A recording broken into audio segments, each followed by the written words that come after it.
여러분 안녕하세요. 화학 강사 김준입니다. 이번 시간에는 2026학년도 화학2 수학 능력 시험 해설 강의 진행하도록 하겠습니다. 먼저 1번 문제부터 보시면요. 다음 중 화학 에너지를 전기 에너지로 전환시키는 장치로 가장 적절한 것 묻고 있어요. 화학 반응을 통해서 전기 에너지를 얻어 쓰는 거니까 화학 전지를 골라주시면 되고 지금 바로 1번에 답이 있는 거죠. 정확히는 산화하는 반응이 진행되면서 전자가 이동하게 되고 이 전자가 이동하는 게 결국 전류가 흐르는 거니까요. 여기에서 전기 에너지를 얻어 쓰게 됩니다. 나머지도 간단하게만 살펴보면 식초 속에 들어있는 아세탄의 함량을 결정하는 중화적정 실험장치에 해당하고요. 지금 물과 설탕수액 사이에 반투막이 있으니까 용액의 총괄성 중에서 삼투압과 관련된 실험인 것 같고 4번은 열량계가 주어져 있죠. 화학 반응 과정에서의 열의 출입, 즉 출입하는 열량을 측정하는 장치고요. 5번이 조금 헷갈리셨을 수 있는데 물에 전해질을 넣어서 전기 전도성이 생기게 한 다음에 전원 장치를 통해서 전기 분해를 하고 있어요. 지금 제시된 문제에서 앞과 뒤를 바꿔주면 5번에 해당하겠죠. 전원 장치를 통해서 전기 에너지를 공급하는 거고 여기에서 우리가 원하는 반응을 진행시키고 있으니까 전기 에너지를 화학 에너지로 전환시키는 그런 실험 장치가 5번에 해당합니다. 답은 1번으로 내주시면 돼요. 2번은 강철 용기 내에서 EX가 EY 플러스 Z가 되는 반응에 반응 속도식이 주어져 있고요. 1차 반응으로 주어져 있네요. K가 속도 상수이고 옳은 설명 고르라고 되어 있습니다. 전체 반응 차수가 화학 반응식의 반응 개수로 예측할 수 있다고 되어 있는데 반응식만 보고 차수를 결정할 수는 없는 거죠. 항상 실험을 통해서 결정할 수 있습니다. 학생 A는 틀린 설명이고요. 속도 상수는 온도에 의존하는 거죠. 정확히는 온도가 높아지면 속도 상수가 커지게 되고요.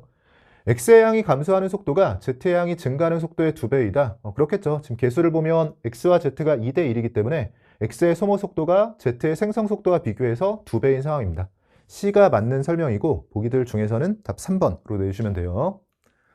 3번은 금속 구리 그리고 칼륨의 결정 구조에 대한 자료라고 주어져 있고요. 결정 구조가 각각 단순 입방 구조, 연신 입방 구조, 채심 입방 구조 중에 하나라고 되어 있고 단위 세포당 원자수의 비를 2대 1이라고 제시하고 있네요. 단위 세포당 원자수는 암기하고 있는 거죠. 단순 입방 구조의 경우에는 하나가 되고요. 연심은 4개가 되고 채심의 경우엔 2개가 됩니다. 2대 1은 경우의 수가 생긴 거고 아래쪽에 추가 자료가 그래서 주어졌네요. 구리와 칼륨에 대해서 단위세포 한 면에 대해서 그림을 그려주고 있죠. 단순, 채심, 면심 확실하게 구별할 수 있어야 되고 지금 구리는 꼭지점에 입자가 있고 면의 중심에 입자가 있으니까 면심 입방 구조에 해당합니다. 면심 입방 구조의 단위세포 의 원자수는 4개이기 때문에 칼륨은 2개여야 되고요. 채심 입방 구조를 찾으라는 거죠. 채심은 마찬가지로 꼭지점에 입자가 있고 정육면체의 중심에 입자가 있기 때문에 한 면만 그렸을 때는 중심에 있는 건 보이지 않고 이렇게 꼭지점에만 입자가 있는 모습을 보여야 돼요. 1번을 답으로 내주시면 되고 면심은 여기에 있고요. 지금 빠져있는 게 단순 입방 구조에 대한 건데 그림들 보기에 후보군 중에는 없네요. 단순 입방 구조는 정확하게 꼭지점에만 입자가 있고 꼭지점에 있는 입자끼리 가장 가까운 입자이기 때문에 붙어 있어야 돼요. 그러니까 이런 그림하고 좀 헷갈리시면 안 되는 게 단순 입방 구조는 이런 식으로 들어가면서 꼭지점에 있는 입자끼리 접하고 있어야 되고 채심 입방 구조는 중심에 입자가 들어가면서 이 간격이 벌어진 상황으로 이해하시면 됩니다. 이게 단순, 채심, 그리고 면심의 모습이 되는 거죠. 답은 1번으로 내주시면 돼요. 4번은 A로부터 B가 생성되는 반응의 화학 반응식 그리고 활성화 에너지라고 주어져 있고요. 온도 T1, T2에서 A의 분자 운동 에너지 분포를 각각 나타냈다라고 되어 있는데 일단 온도를 비교할 수 있는 거죠. 우리가 온도가 높은 쪽에서 평균 운동 에너지가 커지기 때문에 전체적으로 입자들의 평균 운동 에너지가 커지는 T2 쪽이 T1보다 고온이 됩니다. 표는 3개의 동일한 강철 용기에 A1몰을 각각 넣고 반응시킨 실험 가부터 다에 대한 자료라고 주어져 있고 가와 나는 온도가 동일한 가운데 촉매의 유무가 다른 거네요. 정확히는 부촉매이기 때문에 정촉매가 아니라 부촉매는 활성화 에너지가 더 커져야 되는 거고요. 온도가 바뀌어도 활성화 에너지가 바뀌지 않는데 이건 제시하고 있고 다만 T1보다는 T2가 고온이기 때문에 나보다는 다해서 속도 상수가 커지면서 반응 속도가 빨라졌을 겁니다. T1과 T2를 비교하면 T2 쪽에서가 고온이고요. X는 A보다 큰 게 맞습니다. 초기 반응 속도를 비교하라고 되어 있는데 같은 강철 용기에 A가 1몰씩 들어있으니까 농도는 동일한 상태에서 시작했고요. 속도 상수만 비교하면 되는 상황이에요. 나와 다를 비교하면 다 쪽이 속도 상수가 크죠. 고온에서가 속도 상수가 커지고 더 빠른 게 되고요. 같은 온도에서 농도가 동일하다고 하더라도 부촉매를 써서 속도가 더 느려진 게 가 상황입니다. 가나다 순으로 정리가 되고 다에서가 가장 빠른 거니까 디귿 맞는 보기가 되네요. 니은과 디귿이 맞는 보기고 답 4번으로 내주시면 돼요. 5번은 백금과 은을 각각 전극으로 사용한 AgNO3 수액의 전기분해 실험 가와 나에 대한 자료라고 주어져 있고요. 동그라미 기역부터 디귿에 대해서 경우의 수를 줬네요. 은과 은 이온 중에 하나라고 되어 있습니다. 우리가 전기 분해할 때 이렇게 백금을 사용하거나 아니면 흑연, 보통 화학식으로 그냥 C라고 쓰는 거죠. 흑연을 사용하게 되면 전기 전도성은 있지만 반응에 직접 참여하지 않기 때문에 우리가 반응에 참여하지 않는 기체를 비활성 기체라고 하잖아요. 그래서 비활성 전극이라고 부르는 게 이런 백금과 흑연이에요. 그래서 백금과 흑연은 반응에 직접 참여하지 않는다 정도 배경지식으로 알고 계시면 되고, 산화되기 쉬운 경향을 알려주고 있죠. 은이 물보다 산화를 잘하고요. 환원되기 쉬운 경향도 은이온이 물보다 환원 반응을 더 잘하겠죠. 그래서 은의 경우에는 물보다 다 반응을 잘하는 상황이 주어져 있고, 물의 산화 반응에 대한 반응식, 그리고 전기 분해한 결과 각 전극에서 생성된 물질인데, 사실 기역, 니은, 디귿에 대해서 둘 중에 하나를 대응시키라고 했기 때문에 이게 바로 대응을 시킬 수 있는 상황이죠. 마이너스 극은 환원 반응이 진행이 돼야 되니까 은의 반응이라면 Ag 플러스가 Ag가 되는 이 반응을 진행해야 돼요. Ag 플러스가 전자를 얻어서 은이 되는 반응을 마이너스 극에서 진행해야 되고, 뭐 다른 후보군이 아니라 지금 은과 은 이온 중에서 생성된 물질을 고르라고 했으니까 이 반응을 통해서 은이 생성이 되고 있죠. 그래서 기역과 니은에 다 은이 들어가야 되고요. 비슷한 이유로 플러스 극에선 산화 반응이 진행이 돼야 되는데 디귿에 들어갈 수 있는 게 은과 은 이온이라면 지금은 이거에 뭐 반응식을 쓰진 않을게요. 역반응이 진행되면서 은 금속이 산화해서 은 이온이 생성이 되는 상황입니다. 물론 위쪽에 자료로 주어진 걸 이용해서 추론할 수도 있고요. 그냥 제시된 이 자료를 이용해서 바로 대응시킬 수도 있는 상황이에요. 우리는 연습할 겸, 복습할 겸 좀 생각을 해보면, 가에서는 수액을 전기 분해할 때는 양이온, 음이온, 물이 있잖아요. 그래서 양이온과 물이 마이너스 극 쪽에서 경쟁을 하는 거고요. 그래서 이 마이너스 극 쪽에서는 Ag 플러스와 물이 경쟁을 해서 둘 중에 환원 반응을 잘하는 애가 환원하는 거고, 플러스 극 쪽에서는 음이온과 물이 경쟁하는 거예요. 음이온에 해당하는 게 지금 NO3-가 있고 물이 있죠. 이렇게 경쟁해서 둘 중에 산화 반응을 잘하는 애가 산화, 둘 중에 환원 반응을 잘하는 애가 환원, 이런 식입니다. 네, 환원되기 쉬운 경향을 Ag 플러스가 물보다 크다라고 했기 때문에 Ag 플러스가 Ag로 석출이 되고 있는 거고요. 사실 이 플러스 극 쪽에서는 산소와 수소이온이 생성되면서 물이 산화 반응을 잘 한다라고 알려준 거니까, 뭐 여기 생략된 자료는 문제에서 뭐 이런 부분까지 신경 쓰진 않으셨겠지만 NO3-가 물보다는 산화 반응을 못 한다는 것도 알려준 상황이긴 해요. 그래서 둘이 경쟁해서 물이 산화를 더 잘하기 때문에 물의 산화 반응을 통해서 O2와 H+가 생성이 되는 상황입니다. 백금은 비활성 전극이기 때문에 반응에 참여하지 않았지만 오른쪽에서는 은 금속이 들어가면서 은 금속도 반응에 참여할 수 있는 거고요. 은이 할 수 있는 건 지금 환원 반응은 Ag+가 하는 거기 때문에 Ag가 들어갔다라고 하더라도 이 마이너스 극의 Ag는 역할이 없는 거고요. 산화 반응을 할 수 있는 플러스 극 쪽에서의 Ag가 역할을 할 수 있는 겁니다. 근데 Ag는 지금 NO3-나 물에 비해서 은 금속이 산화를 잘하기 때문에 이 플러스 극 쪽에서는 Ag가 산화하면서 Ag+로 나온 건데, 사실 뭐 정확한 내용은 이런 상황이고요. 이렇게 비교를 해서 판단할 수 있지만 위쪽에 우리가 이런 과정을 거치지 않고 1페이지 문제니까요. 조금 더 빠르게 접근할 수 있도록 기역부터 디귿에 대해서 경우의 수를 둘로 좁혀줘서 빠르게 대응을 시킬 수 있는 상황입니다. 묻는 것들만 정리해 볼게요. 가에서 수액에 들어있는 양이온 수는 증가한다라고 되어 있는데 물의 산화 반응을 통해서 H+가 나오는 것처럼 보이지만 Ag+가 또 소모가 되고 있는 거죠. 그래서 정확한 반응식은 지금 전자의 개수를 맞춰주면서 여기에 4전자, 여긴 1전자인 거니까 전체 반응을 만들기 위해서는 전자가 소거될 수 있도록 얘를 4배에서 더할 거잖아요. 근데 이렇게 4배에서 더하는 과정에서 4Ag+와 4H+가 보이죠? 은이온이 없어지는 만큼 같은 개수의 수소이온이 생성이 되기 때문에 양윤수가 일정하게 유지가 됩니다. 증가하는 게 아니라 일정하다라고 해주셔야 되고, 물론 어떤 방식으로도 풀이할 수 있냐면 지금 반응 과정에서는 음이온이 참여하지 않고 있잖아요. 마이너스계에선 이 반응이 진행되고 플러스계에선 이 반응이 진행되고 있는데 수액 상태에서 음이온의 개수가 그러면 바뀌지 않겠죠? 그럼 전하 균형을 위해서는 양이온 개수도 바뀌지 않아야 된다. 뭐 이런 식으로 판단할 수도 있습니다.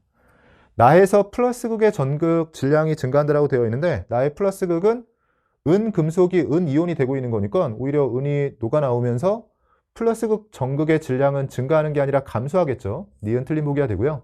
동그라미 기역과 니은은 은 금속으로 동일한 상황입니다. 디귿만 맞는 보기가 됐네요. 답 2번으로 내주시면 돼요. 6번은 그림 가가 세 가지 액체 1부터 3의 증기압력 곡선을 나타낸다라고 되어 있고요. 나는 25도씨에서 1부터 3을 각각 가열했을 때 온도 변화에 따른 증기압력 변화를 나타낸다라고 되어 있습니다. A, B, C를 1, 2, 3에 대응을 시켜야 되는데 문제에선 A부터 C의 기준 끓는 점을 비교하라고 되어 있어요. 기준 끓는 점은 1기압에서의 끓는 점이자 증기압력이 1기압, 즉 지금 같으면 760mm Hg가 되는 그런 온도를 얘기하고 있는 거니까요. 1, 2, 3에 대해서는 증기압이 760mm Hg가 되는 온도로 비교했을 때 바로 끓는 점 비교가 되는 거죠. 1, 2, 3의 순서로 커지고 있는 거고, 그럼 요 1, 2, 3을 A, B, C에만 대응을 시키라는 겁니다. 그래프의 개형을 통해서 판단할 수 있는 게요.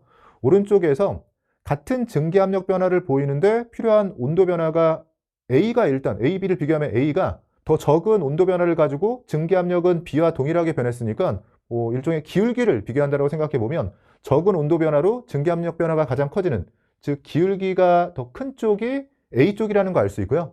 마찬가지로 B와 C에 대해서도 같은 온도 변화에 대해서, 즉 X축 변화량이 동일한 상태에서 Y축 변화량에 해당하는 증기압력 변화가 더 큰 쪽이 B이기 때문에 A, B, C의 순서로 온도 변화에 따른 증기압력의 변화율이 줄어드는 모습을 보여주고 있어요. 근데 지금 그래프 개형을 보면 25도씨 근처에서 온도 변화에 따른 증기압력의 변화가 가장 큰 거, 기울기가 가장 가파른 게 1번에 해당하는 거니까 요 1이 A가 되는 거고요. 순서대로 B, C로 대응을 시켜주시면 됩니다. 그럼 끓는 점은 1, 2, 3에서 이미 비교가 됐던 거고 A, B, C의 순서로 커지게 되니까 C가 가장 크고 그 다음 B, A의 순서죠. 보기들 중에서는 답 5번으로 내주시면 돼요. 7번은 온도 T에서 A가 반응해서 B와 C를 생성하는 반응의 열악 반응시라고 되어 있고요. 개수는 A가 2에 B와 C가 1로 주어진 상태고 델타 H는 Akg라고 주어져 있습니다. 그림과는 실린더에 A 기체가 들어있는 초기 상태를 나타내고 있고요. 나는 가에서 반응이 진행될 때 반응 시간에 따른 실린더 속 기체의 부피를 나타낸다고 되어 있는데 T까지 가는 동안 실린더 속 기체의 부피가 커졌고 T에서 평형에 도달한 거겠죠. 시간 T에서 평형에 도달했을 때 A 기체의 몰 분율이 0.2라고 주어져 있고 B 기체의 부분 압력을 PATM이라고 제시하고 있어요. 실린더 안과 밖에 열 출입은 없다. 조금 특이한 자료가 하나 주어진 상태에서 안과 밖에 열 출입이 없고 일단 문제에선 P하고 이 A의 부호를 구하라고 되어 있으니까 발열인지 흡열인지 판단하는 건데 P는 금방 찾을 수가 있겠죠. 지금은 처음에 A만 있는 상태에서 시작해서 개수는 B와 C가 1대1이기 때문에 B와 C는 몰수가 1대1이고 당연히 몰 분율도 1대1이에요. 그러면 A가 0.1을 가지고 있다면 B와 C를 합해서 0.8을 나눠 가져야 되는데 몰 분율이 같아야 되니까 각각 0.4씩 가지고 있는 겁니다. 0.4, 0.4에 얘가 0.2인 상황이고요. 그럼 부분 압력은 전체 압력을 알고 있을 때는 전체 압력의 몰 분율을 곱해주는 방식이 편하죠. 피스톤을 통해서 전체 압력 1기압이 유지가 되고 B의 몰 분율이 0.4이기 때문에 1 곱하기 0.4로 계산해서 P값이 0.4라는 게 먼저 나오고요. 그리고 발열인지 흡열인지를 판단해야 되는데 이거 잘 판단하셨는지 모르겠어요. 지금 부피가 주어져 있는데 부피가 커지고 있잖아요. 근데 부피에 대해서는 이상기체 방정식을 적용해 보면 이 부피는 P분의 nRT 형태로 들어가면서 부피에 영향을 주는 요인이 3개죠. 압력과 몰수와 온도입니다. 근데 지금 피스톤을 통해서 압력은 일정하게 유지가 되고 있고 몰수의 경우에는 반응이 진행되는 건 맞지만 처음에 개수에 신경 쓰신 분들은 기체 분자수 변화가 없는 반응이죠. A가 아무리 B와 C로 바뀐다라고 하더라도 이 과정에서 전체 몰수는 변화가 없습니다. 그럼 기체 상수는 어차피 일정한 거니까 실질적으로 부피가 커지는 이 모습은 온도에 의해서 둘은 비례관계에 있으니까 부피가 커지고 있다는 게 온도가 높아지고 있다는 거고요. 이 온도가 높아지는 걸 이 실린더 아까 안과 밖에 열 출입이 없다라고 했으니까 이 반응을 통해서 나온 열을 통해서 온도가 높아졌다라고 해석을 하라는 거예요. 그리고 화학원에서 보통 화학 반응과 열의 출입 관계를 설명하는 과정에서 가장 간단하게 먼저 배우는 게 발열 반응을 하면 온도가 높아지고 흡열 반응을 하면 온도가 낮아진다는데 이런 부분과 관련 있는 거고요.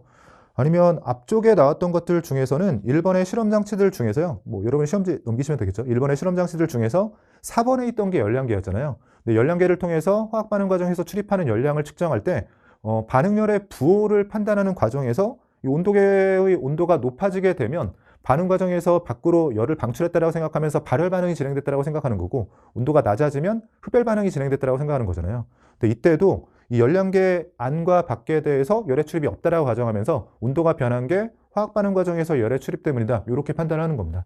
그래서 이 문제에서도 실린더 안과 밖에 열 출입은 없다라는 건 그런 의미 정도로 보시면 되고 열은 그러면 반응을 통해서 방출되거나 반응 과정에서 흡수가 될 텐데 지금처럼 온도가 올라가는 상황을 보여주려면 화학 반응 과정에서 열이 방출되는 발열 반응이 진행돼서 온도가 올라가고 부피가 커졌다. 이렇게 해석을 해주시면 됩니다. 발열 반응은 델타 H 값이 음수인 거죠. A의 부호는 음수고 P는 0.4인 거니까요. 음수와 0.4로 보기들 중에서는 답 4번으로 내주시면 돼요.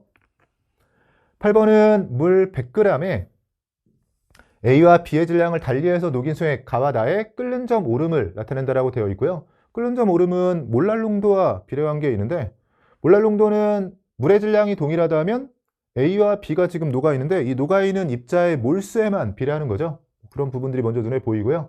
가하나에서 물에 녹인 A와 B의 질량 합은 각각 10g으로 같다라고 되어 있네요.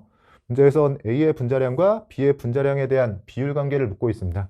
그럼 해석할 때는 끓는 점 오름이 주어져 있지만 이 끓는 점 오름은 어차피 같은 수액에서의 상황인 거니까 끓는 점 오름 상수는 동일한 상태에서 몰랄 농도에 비례하는 값이고요. 이렇게 용매의 질량이 동일하다면 용질의 몰수, 지금은 A와 B를 녹였으니까 A와 B의 몰수 합에 비례하는 게 요 20K, 25K입니다.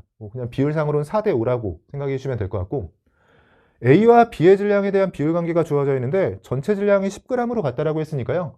이렇게 비율로 주어진 걸 실제 질량으로 바꿔서 해석할 수 있겠죠. 분수 형태로 바꿔보면 1분의 9인데 더해서 10이 되도록 해줘야 되는데 지금은 그대로 10인 거니까요. 여기 그대로 표현해보면 뭐 1g, 9g 형태로 쓸 수 있는 게 나의 상황이고, 가에서는 1.5인 거니까 분수 형태로 써주면 2대 3 비율 관계인데 2와 3을 더하면 5밖에 안 되는 거죠. 10이 되도록 2배 해주면 4g, 6g 상황입니다. 그러면 각각 이 가와 나 상황에서 A, B의 질량은 정확히 나왔고, 근데 이걸 몰수로 바꿨을 때 4대 5 비율 관계라는 거예요. 근데 이걸 마지막에 정리하는 방식은 뭐 본인이 어떤 방식의 계산이 편하냐에 따라서 조금씩 다르게 하셨을 것 같아요. 제가 몇 가지 보여드리면 가장 정석적인 계산은 그냥 1g당 분자수를 미지수 뭐 A, B 정도로 두고 간단하게 연립하는 거죠. 뭐 20K, 25K는 어차피 우린 비율을 구하는 거니까요. 4대 5 정도로 바꿔놓은 상태에서 저는 보통 비례식을 쓸 때는 분수 형태로 쓰는 걸 편해하기 때문에요. 이렇게 바꿔볼게요. 그러면 전체 분자수는 5대 4 비율 관계를 가지고 있어요. 근데 나에서의 분자수는 1g당 분자수를 각각 A는 A, B는 B라고 했을 때 1g, 9g인 거니까 A 플러스 9B 형태로 쓸 수 있는 거고, 1g당 분자수를 마찬가지로 A, B라고 했을 때 이 가에서는 4A 플러스 6B 형태가 됩니다. 이건 사실 화학원에서 많이 하는 계산인데 1g당 분자수라면, 즉 같은 질량에 들어있는 분자수는 분자량에 반비례하는 거죠. 화학원 하면서는 워낙 강조를 많이 해서 화학원 하시는 분들 익숙하실 텐데 화학2에서는 자주 등장하진 않기 때문에 조금 어색하실 수도 있을 것 같아요. 1g당 분자수는 분자량에 반비례하는 거기 때문에 이 개념을 쓰려고 1g당 분자수를 처음부터 미지수로 잡은 거거든요. 그럼 여기서는 그냥 A와 B 사이의 관계만 필요한 거니까 대각선으로 곱해서 정리할게요. 곱해주면 20A 플러스 30B가 되고 이 값이 4A 플러스 36B가 되면서 넘겨주면 6B가 넘겨주면 16A가 됩니다. 그럼 A와 B는 3대 8이 되는 거고 1g당 분자수가 3대 8인 거니까요. 이 3대 8로 들어갔다면 분자량은 A가 8일 때 B가 3이 되면서 A가 8일 때 B가 3.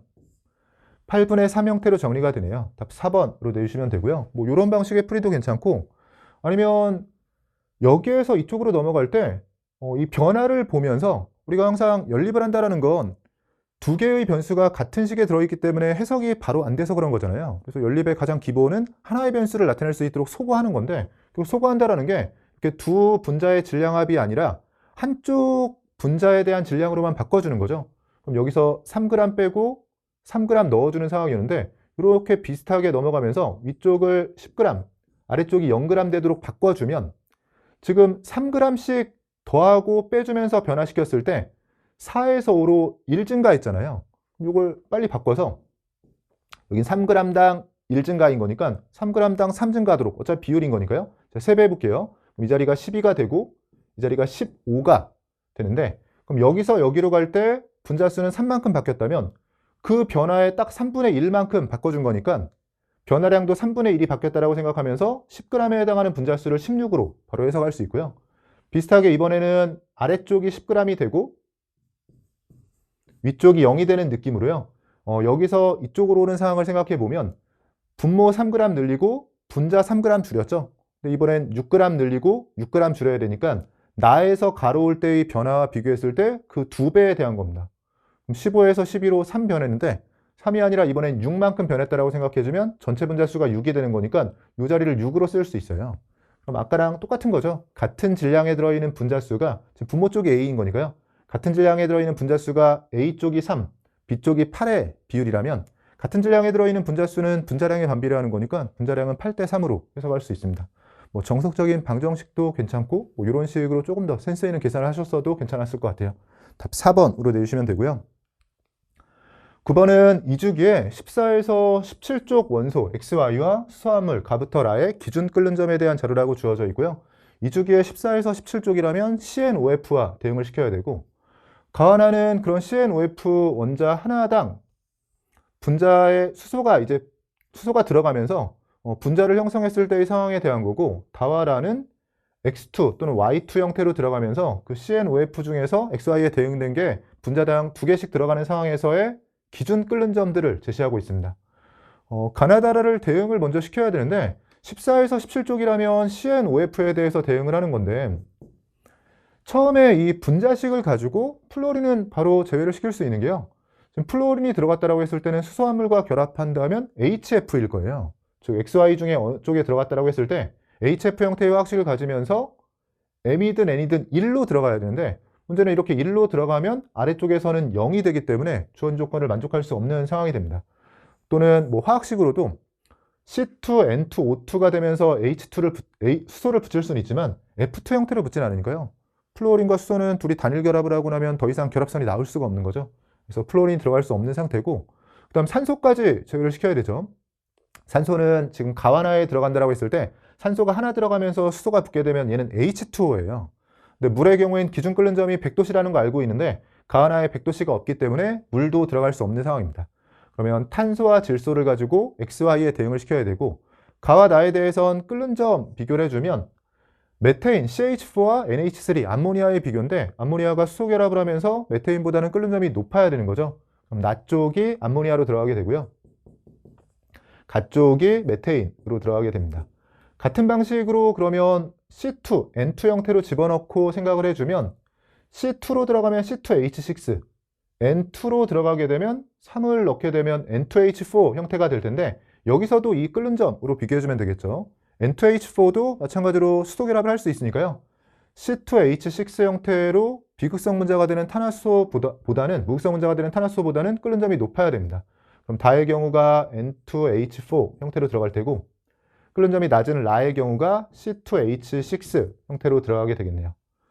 분자 사이에 수소 결합이 존재하는 물질은 두 가지이다. 지금 나와 다로 두 가지에 해당하는 게 맞고요. 분자 사이에 쌍극자 쌍짜임 가와나를 비교하라고 했는데, 무극성 분자인 가에는 분산력밖에 없는 거죠. 쌍짜 쌍짜임은 극성 분자에 존재하는 거고, 삼각불 형태의 극성 분자인 나에 존재하게 됩니다.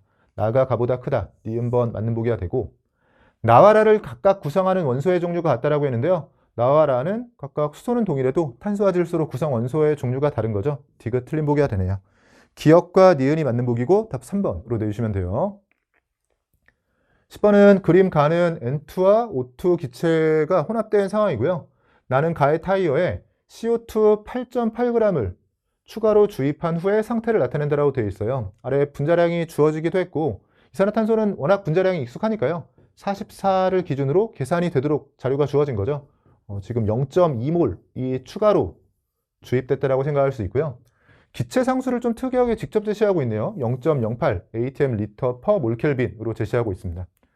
아래쪽에 P를 구하라고 되어 있는데, 지금 위쪽에서 아래쪽으로 내려가면서 이산화탄소가 0.2몰이 추가됐다는 걸 우리가 알고 있고, 위쪽에 압력, 부피, 온도가 주어져 있는데, 그럼 기체에서는 남은 게 몰수죠. 여기서 몰수를 구해주면 상태 방정식을 한 번에 써볼게요. N은 RT분의 PV 형태로 정리가 되면서 R은 0.08로 쓰라고 했고요. 온도는 300켈빈, 압력은 1atm에 부피는 1.2가 됩니다. 아래쪽이 24가 되고요. 1.2의 20배가 24기 때문에 N값의 경우에는 20분의 1이 되면서 0.05몰이 돼요. 그럼 여기는 0.05몰이라면 0.2몰이 추가됐기 때문에 이 아래쪽은 0.25몰이 되는 거고요. 이때 몰수로 5배가 된 상황인데, 나머지 부피와 온도는 동일하죠. 부피와 온도가 동일하다면 몰수하고 압력이 비례한 게 있기 때문에 몰수가 5배가 되면 압력도 5배가 됩니다. P 자리에는 5가 들어가야 되는 게 맞네요. 기억번 맞는 보기가 되고요. 나의 타이어 속 전체 기체의 질량이 10g보다 크냐라고 물어봤어요. 질량에 대해서는 지금 8.8g이 추가가 된 거니까 여기서 내려갈 때 8.8g이 늘었죠. 그럼 10g보다 크냐 작냐의 문제는 원래 있던 기체의 질량이 1.2g보다 크냐 작냐의 문제인데, 원래 있던 기체는 질소와 산소의 혼합기체인데 둘이 몇 대 몇으로 들어있는지는 알려주지 않고 있어요. 그렇지만 몰수는 알고 있으니까 이 몰수에 곱해서 평균 분자량을 곱해서 질량 쪽으로 넘어갈 수 있을 텐데요. 지금은 뭐 계산을 편하게 준 게 0.05몰이 있다라고 했을 때 우리가 몰수에 분자량을 곱해서 질량으로 넘어갈 텐데요. 몰수는 확정이에요. 0.05로 확정이고. 근데 분자량이 지금 일종의 범위가 주어진 거잖아요. N2하고 O2의 경우에는 28부터 시작해서 32 사이에 어떤 비율로 섞여 있냐에 따라서 평균 분자량이 결정이 될 거예요. 근데 28과 32에 대해서 그러면 가장 작은 최소값, 물론 혼합되어 있다면 28을 가질 수는 없고 28보단 커야 되죠. 마찬가지로 32보단 작아야 되는데 28로 계산했을 때가 20분의 1 또는 0.05를 곱해서 1.4g이 되고 32로 계산했을 때는 1.6g이 됩니다. 그러면 분자량이 이 사이에 있다면 정확하게 정해진 몰수에 대해서 이 값을 곱해서 나오는 질량은 1.4와 1.6 사이에 있는 거죠.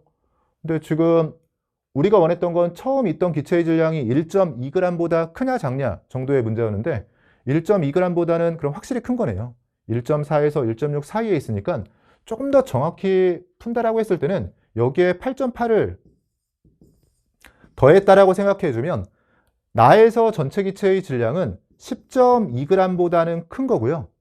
10.4g보다는 작다로 들어갔어야 됩니다. 처음에 N2와 O2가 혼합되어 있다면 혼합 비에 따라서 분자량은 달라질 수 있겠지만 그 최소값과 최대값에 해당하는 범위는 우리가 구할 수 있는 상황이었고 10.2g에서 10.4g 사이의 값을 가지면서 10g보다는 크다. 니은은 맞는 보기가 되네요. 디귿번은 온도와 부피를 일정하게 유지하면서 가해 타이어에 CO2 기체 대신에 N2 8.8g을 추가로 주입하게 되면 타이어 속 전체 기체의 압력이 P8M보다 커진다. 이산화탄소를 넣을 때와 질소 기체를 넣을 때를 비교해 보라는 건데요. 이산화탄소는 분자량이 44인 거니까 44로 나눠서 0.2몰이었잖아요. 근데 N2의 경우에는 분자량이 28이기 때문에 같은 질량이라도 이렇게 분자량이 작아지게 되면 앞에서도 잠깐 나왔던 것 같아요. 우리가 8번 할 때 했던 계산이죠. 같은 질량에 들어가는 분자수, 즉 분자의 몰수는 분자량에 반비례하는 거예요. 그래서 분자량이 작은 당연히 N2 쪽이 몰수는 더 커지게 되고요. 더 몰수가 커지게 되면 압력도 커지게 되는 거니까 P-ATM보다 커지는 게 맞습니다. 기억, 니은, 디귿 전체가 맞는 보기죠. 답 5번으로 내주시면 돼요. 11번은 25도씨 1ATM에서 두 가지 열화학 반응식과 이와 관련된 자료라고 주어져 있고요. 열화학 반응식이 제시되어 있어요. 지금 반응식 두 개에 대해서 X와 A로 제시하고 있고 C2H6에 대해서는 구조식을 줬고요. 결합에 대해서 결합 에너지가 BCD로 제시되어 있고 C2H4의 생성 엔탈피가 YkJ/몰이라고 주어져 있습니다. 이 자료로부터 X 플러스 Y를 구하라고 되어 있고 아래쪽에 자료들을 보면 A, B, CD를 활용해서 나타내도록 되어 있네요. 일단 생성 엔탈피가 C2H4에 대해서 YkJ이라고 주어져 있는데 우리가 많이 했던 게 어떤 반응식에 대해서 반응열을 구하기 위해서 생성 엔탈피를 알고 있으면 생성물의 생성 엔탈피 합에서 반응물의 생성 엔탈피 합을 빼주는 거죠. 근데 지금 H2에 대해서는 0이라고 우리가 알고 있죠. 안정한 상태의 원소는 0이 되고 물론 아래쪽에서 제시하기도 했습니다. 그럼 이 X가 어떻게 나왔냐라고 했을 때 C2H6의 생성 엔탈피에서요. 그냥 C2H6라고 쓸게요. 반응물 쪽을 빼줘야 되는데 수소는 0인 거니까 C2H4에 해당하는 Y만 빼주면 돼요. 이렇게 쓰고 나면 문제에서 구하라고 한 X 플러스 Y가 보이는 게 그러면 X 플러스 Y의 경우에는 Y를 넘겨줬다라고 생각해 주면 C2H6의 생성 엔탈피를 구해주면 될 것 같고 C2H6 기체의 생성 엔탈피는 안정한 상태의 원소에 해당하는 흑연 그리고 수소의 경우에는 개수를 고려하면 수소 분자가 개수 3으로 들어가야겠죠. 여기에서 시작해서 C2H6 기체를 만드는 안정한 상태의 원소에서 생성물 1몰을 만드는 과정에 대해서 이 반응의 엔탈피만 하나를 구하면 그게 X 플러스 Y인 상황이네요. 근데 그걸 주어진 자료들을 활용하려고 보니까 흑연과 탄소 원자 사이에 반응열이 주어져 있고 결합 에너지가 주어져 있어요. 결합 에너지를 활용하려면 결합을 전부 끊었다가 다시 붙여주는 형태로 정리해야 되니까요. 헬스 법칙을 적용해서 결합을 끊었다가 붙여주는 형태로 들어가야 되고 지금 흑연의 경우에는 탄소 원자로 바꿀 수는 있으니까 일단 탄소 원자로 바꿔주고 여기 결합을 다 끊어서 수소 원자로 바꿔준 상태에서 여기서 결합을 만드는 쪽으로 보면 되겠죠. 화살표 방향에 주의하면서 햇세 법칙을 적용해서요. 우리가 원하는 건 이 반응이지만 이렇게 돌아가는 경로를 생각해 보면 흑연에서 탄소 원자가 되는 건 주어진 이 반응의 역반응이에요. 그러면 마이너스 A가 되는데 개수를 고려하면 마이너스 2A로 들어가야 되고 H2에서 H가 되는 건 결합을 다 끊는 거죠. 수소와 수소 사이의 결합 에너지는 D인 거고요. 결합 3몰을 끊어야 되니까 3D로 들어가줘야 됩니다. 사실 뭐 시간이 없다면 여기에서 마이너스 2A 플러스 3D가 되는 걸 찾아 써도 돼요. 상황에 따라서는 그냥 바로 답이 나오기도 하는데 지금은 바로 답이 나오는 상황이긴 했네요. 마이너스 2A와 3D의 조합으로 들어간 건 지금 5번밖에 없는 상황이긴 했습니다. 검산차 안에서 좀 더 확인해 보면 이제 이쪽은 결합을 만드는 과정에 대한 거죠. 결합을 만들 때 C2H6의 경우에는 구조식이 주어져 있기도 하지만 탄소-탄소 환결합을 하나 만들어야 돼요. 결합을 끊을 때 B만큼 필요하다는 거니까 결합을 만드는 건 부호에 주의하면서 마이너스 B로 들어가야 되고 여기에서는 CH 결합은 총 6개, 6몰이 만들어져야 되니까 6C만큼을 만든다라고 6몰을 만든다라고 생각해 주면 부호에 주의하면서 6C 형태로 들어가 줘야 됩니다. 마이너스 B와 마이너스 6C 검산 차원에서 확인을 해봤고요. 보통은 전체가 기체 상태일 때는 결합 에너지가 주어졌을 땐 공식처럼 반응물의 결합 에너지 합에서 생성물의 결합 에너지 합을 빼주는 형태로 정리하게 되는데 지금 흑연이 고체 상태이기 때문에 결합 에너지의 정의를 이용해서 공식처럼 계산하는 건 안 됐고요. 물론 정확히 공식을 쓰는 건 사실 아니긴 하지만 햇세 법칙을 적용하긴 했는데 약간 뭐 결국 결합 에너지를 이용한 그 반응열을 구하는 공식 자체가 원자 상태로 다 결합을 끊었다가 그 상태에서 붙이는 거잖아요. 그럼 흑연이 탄소 원자가 되는 건 결합 에너지의 정의에 맞지는 않지만 어쨌든 원자 상태로 이렇게 흑연에 있던 결합을 끊는다는 차원에서는 그냥 반응물의 결합 에너지 합에서 생성물의 결합 에너지 합을 빼겠다. 근데 흑연의 경우에는 예외로 지금 고체지만 역반응을 생각해 보면 흑연에 있던 결합을 딱 끊어서 탄소 원자로 만드는 거니까 흑연의 결합 에너지를 마이너스 A처럼 지금은 뒤집어야 되니까요. 마이너스 A처럼 생각하면서 공식처럼 풀이하신 분들도 있을 거예요. 안 되는 건 아니고 다만 흑연이 탄소 원자가 되는 건 엄밀하게는 결합 에너지의 정의에 맞는 그런 반응은 아니다. 기체 상태가 아니기 때문에요. 이런 부분만 주의해 주시면 될 것 같습니다. 답은 5번으로 내주시면 되고요. 여기까지 해서 2페이지까지 풀어봤고 저는 잠 쉬었다가 남아있는 3페이지, 4페이지 이어서 풀어보도록 하겠습니다. 여러분 이어서 3페이지 문제 풀어보도록 할게요. 12번 문제 보시면요. 어떤 학생이 수행한 탐구활동이라고 되어 있고 먼저 가설이 주어져 있네요. 약산과 기억이 섞여 있는 수액에 소량의 강염기를 첨가해도 pH 변화가 크지 않다라고 되어 있는데 강염기를 넣었을 때 pH 변화가 크지 않다. 처음에 약산이라고 했으니까 약산에 짝염기가 들어가면서 완충유액이라면 가설이 오를 거라고 예상이 되고 실전에선 아래쪽 보기를 먼저 봤겠죠. 지금 기억 자리에 약산의 짝염기나 강산의 짝염기가 들어있는데 가설이 옳다라면 약산의 짝염기가 들어가는 상황, 완충유액 상황에 대한 걸 겁니다. 자료를 보면 아세트산에 대해서 이온화 상수 Ka 값이 1,008 곱하기 10의 -5승이라고 주어져 있고요. 혼합수액 1과 2에 각각 NaOH를 1g 첨가하기 전과 후에 pH 변화를 측정한 상황이고 혼합 조건을 보면 1번 상황은 아세트산과 NaCl을 넣었고요.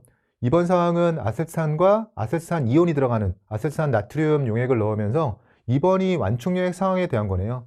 pH 변화를 보면 그냥 Na 플러스와 Cl 마이너스, 즉 강산의 짝염기로 Cl 마이너스를 넣은 상황보다 약산의 짝염기에 해당하는 아세트산 이온을 넣은 2번 완충유액 상황에서 pH 변화가 작다라는 거 알 수 있고 1보다 2의 pH 변화가 작으므로 가설이 옳다라고 되어 있습니다.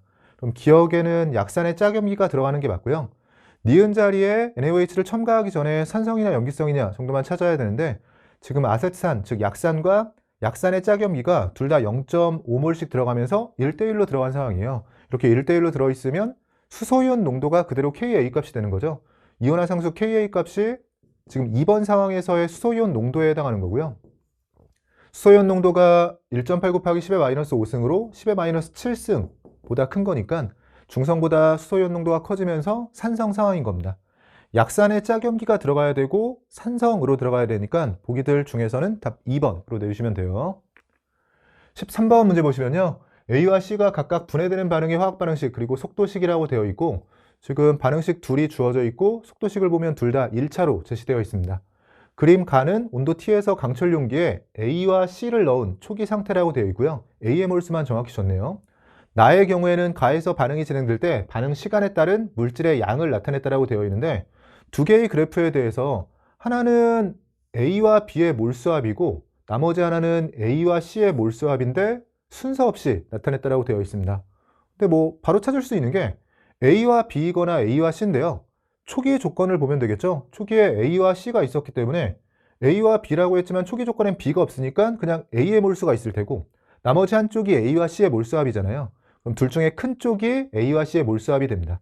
그럼 여기 5라고 되어 있는데 이 5몰이 A와 C의 몰수합이 되는 거고 앞쪽에 몰수를 넣는다라고 해주면 요 1에 해당하는 게 초기에 A와 B, 그 중에 B가 없기 때문에 A의 몰수인데 A의 몰수가 1이기 때문에요. 초기에 A가 1몰 있었고 C가 4몰 있었다는 걸 알려주고 있는 거네요. 이에 대한 설명으로 옳은 것 고르라고 되어 있는데 그래프에 점이 찍힌 곳이 여기밖에 없으니까요. 이 부분 해석을 해보면 요 1번 그래프를 따라가고 2번 그래프를 따라가면서 정리가 되는데 일단은 A와 C는 서로 다른 두 반응에서 반응물의 몰수에 대한 거니까 A와 B를 쫓아갈게요. 하나의 반응에서 쫓아가면 계산이 좀 더 편할 테고 A와 B에 대해서 개수를 보면 A에서 2B로 개수가 1만큼 증가하는 반응인데 2번을 쫓아간다고 했을 때요. A와 B의 합이 1에서 1.5가 됐으니까 0.5몰이 증가한 거예요. 개수대로 반응했을 때는 1이 증가하는 거니까 0.5가 증가하려면 개수의 절반, 2분의 1배 반응한 겁니다. 그럼 이 지점에서 A와 B에 대해서 써보면 개수의 절반만큼 반응했으니까 A는 0.5가 소모가 되면서 0.5몰이 있을 테고요. 개수의 절반에 해당하는 B는 1몰이 생성이 되면서 1몰의 B가 있을 겁니다. 1.5가 더해서 나오는 걸 통해서 확인이 되고 그러면 C에 대해서는 다시 한번 요 1번 그래프에서 생각해 보면 똑같이 1.5몰인데 A가 0.5라는 건 찾았으니까요. 1.5를 만족하기 위해서 나머지 1몰의 경우에는 C가 들어가게 되는 거고 여기서 반감기가 나오는군요.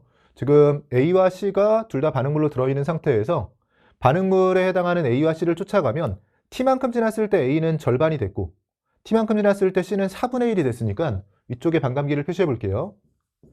첫 번째 반응의 경우에는 T만큼 지났을 때 A의 몰수가 절반이 되면서 반감기에 도달한 거고요. 즉 반감기가 T인 거고 C의 경우에는 T만큼 지났을 때 반감기가 두 번 지난 거죠.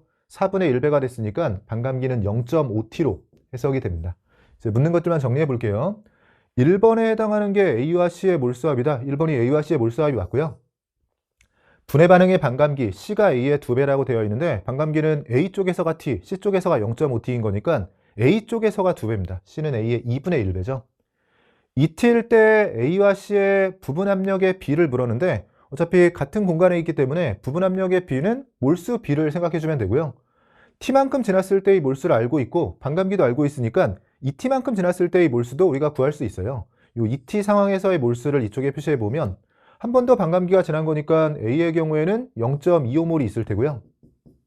C의 경우에는 반감기가 두 번 지나면서 4분의 1배를 해주면 마찬가지로 0.25몰의 C가 있을 겁니다. 같은 몰수인 거니까 부분 압력, 분합은 같아지게 되고 이를 만족하고 있는 거죠. 디귿도 맞는 보기가 되네요. 기억과 디귿이 맞는 보기고 답 3번으로 내주시면 돼요. 14번 문제 보시면요. T도시 1ATM에서 실린더 속 물질 X의 표형 상태 1, 액체와 기체가 지금 상표형을 이루고 있는 상태죠. 표형 상태 1과 1에서 순차적으로 조건을 달리해서 새롭게 도달한 평형 상태 2와 평형 상태 3을 나타내고 있는 거네요. 나의 경우에는 이 그림이네요. 상표형 그림의 일부를 나타냈다라고 되어 있고 3에서 X의 온도는 T2 도시라고 되어 있고요. A부터 D가 1부터 3 중에서 대응을 시켜야 되는 상황입니다. 2와 3으로 오른 것을 묻고 있는데 지금은 편하게 접근이 가능한 게 어차피 2와 3에 대해서 물었는데 2와 3이 그림을 보면 아직 액체가 남아있는 상태에서의 평형 상태예요. 액체와 기체가 공존하는 거고 우리가 상표형도의 일부라고 했는데 여기에 액체가 있고 여기에 기체가 있으니까 증기압력 곡선이고요. 이렇게 액체와 기체가 공존할 수 있는 건 이 증기압력 곡선 위에서만 가능한 겁니다. 즉 1, 2, 3 모두가 A, B, C 중에서 대응을 시켜야 되고 D는 탈락이에요. D의 경우에는 지금 상표형도 위에 있는 게 아니라 상표형 그림 위에 있는 게 아니라 요 증기압력 곡선보다는 기체가 안정한 영역에 있으니까 지금은 여기 빠져 있지만 계속 가열하다 보면 액체가 모두 기체로 바뀐 상황에서 기체만 존재하는 상황이 있을 수 있잖아요. 그런 영역에서는 지금 D로 넘어갈 수가 있는데 액체가 남아있는 상태에서 액체와 기체가 공존할 수 있는 건 요 증기압력 곡선 상표형 그림상에서의 이 선 위에서 가능한 거고요. A, B, C 중에서 대응을 시켜야 되는데 일단 E의 경우에는 피스톤을 통해서 온도는 아직 모르겠지만 피스톤을 통해서 압력이 일기압인 상태에서 액체와 기체가 평형을 이루고 있잖아요. 근데 압력 1기압에서 액체와 기체가 평형을 이루고 있는 건 이 선의 교점은 지금 A밖에 없기 때문에 2에 해당하는 게 A인 거고요. 비슷하게 3의 경우에는 압력이 추를 넣으면서 압력은 더 늘어나는 상황을 알려주고 있는데 대신 온도를 T2라고 해서 고정을 해줬죠. 온도가 T2, 그러면 이렇게 T2에서 세로선을 그었을 때 마찬가지로 증기압력 곡선과 만나는 점은 C밖에 없기 때문에 C로 대응이 되는 상황입니다. 그래서 답을 내기는 되게 편한 문제였고, 다만 여러분이 좀 헷갈리실 수 있는 게 지금 그러니까 A와 C로 답은 나온 상황이에요. 보기들 중에서는 답 1번으로 내주면 되는데요. 1번이 뭐냐라고 했을 땐 1번도 1ATM에서 액체와 기체가 평형을 이루고 있으니까 A에 해당하는 거잖아요.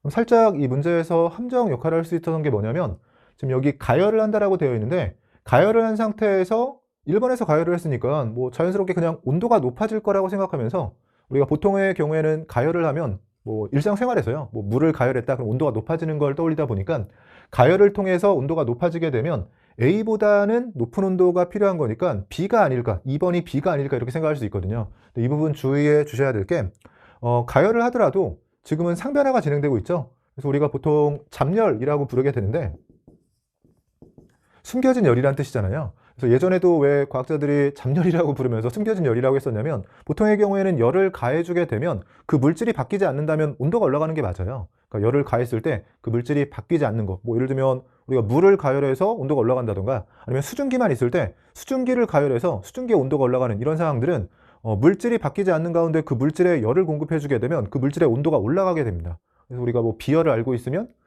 이런 식 기억나시죠? Q는 하고 들어갔을 때 비열과 질량과 온도 변화를 통해서 열을 가해주게 되면 어떤 물질에 대해서 질량, 비열을 알고 있을 때 온도가 얼마나 변할지 뭐 이런 것들도 이런 식을 통해서 계산할 수 있잖아요. 근데 이런 계산은 기본적으로 그 열을 가해서 그 물질이 상태 변화라든지 아니면 화학 반응을 통해서 물질의 변화가 생기지 않고 그 물질의 온도가 올라가는 상황에 대한 거고요. 근데 지금 이런 상변화 또는 화학 반응에서는 열을 가해줬을 때 그 열이 온도 변화에 쓰이는 게 아니라 그 물질을 바꾸는 데 쓰이게 돼요. 그래서 지금도 액체와 기체가 평형인 상태에서 가열을 하게 되면 액체가 기체로 바뀌게 되거든요. 그림을 통해서는 잘 보여주고 있는데 액체 양이 점점 줄어들고 기체 양이 늘어나는 상황이죠. 이때 그러면 가해준 열이 온도를 올리는 데 쓰이는 게 아니라 액체에서 기체로 상변화를 하는 데 쓰인 겁니다. 여러분이 이런 그림도 아마 좀 익숙하실 거예요. 우리가 가열곡선이라고 해서 X축으로는 가해준 열이 들어가게 되고요. Y축으로는 온도가 들어간다고 했을 때 우리가 얼음을 가열하게 되면 얼음의 온도가 얼음인 상태를 유지하면서는 올라가다가 0도씨에 도달하면 온도가 올라가지 않은 상태에서 가해준 열은 분명히 있는데도 온도는 올라가지 않은 상태에서 0도씨를 유지하면서 고체에서 액체로, 즉 얼음에서 물로 바뀌게 되고요. 물로 바뀐 다음에는 계속해서 또 온도가 올라가다가 1기압 조건이라면 100도씨에 도달하게 되면 다시 한번 열을 가해줘도 온도는 바뀌지 않고 100도씨를 유지하면서 액체에서 기체로 바뀌게 됩니다. 물론 다시 다 수증기로 바뀌고 나면 그 다음엔 다시 올라가게 되는 거죠. 그래서 처음에 고체에서 시작해서 액체를 거쳐서 기체로 넘어가는 과정에서 열은 분명히 가해지고 있지만 온도가 변하지 않는 구간들이 있어요. 이게 상변화와 관련된 구간들이고 A에서 여기 1번에서 2번으로 가는 구간이 A에서 B로 움직이는 게 아니라 이 A점에 계속 있는 가운데 온도 압력이 바뀌지 않고 액체가 기체로 바뀌는데 열을 사용하고 있는 구간으로 보시면 됩니다. 뭐 답을 내는 건 되게 편했는데 뭐 나중에 돌아와서 보셨을 때는 1번, 2번이 둘 다 A라고 했을 때 가열했는데 온도가 올라가는 게 아닐까? 뭐 이런 생각을 하실 수도 있을 것 같아서 좀 자세히 설명을 해봤습니다. 답 1번으로 내주시면 돼요. 15번 문제 보시면요. NO2가 반응해서 N2O4를 생성하는 반응의 화학 반응식이라고 주어져 있고 그림 가와 나는 두 강철 용기에 NO2, N2O4 기체가 들어있는 초기 상태를 나타내는 것이라고 되어 있고요.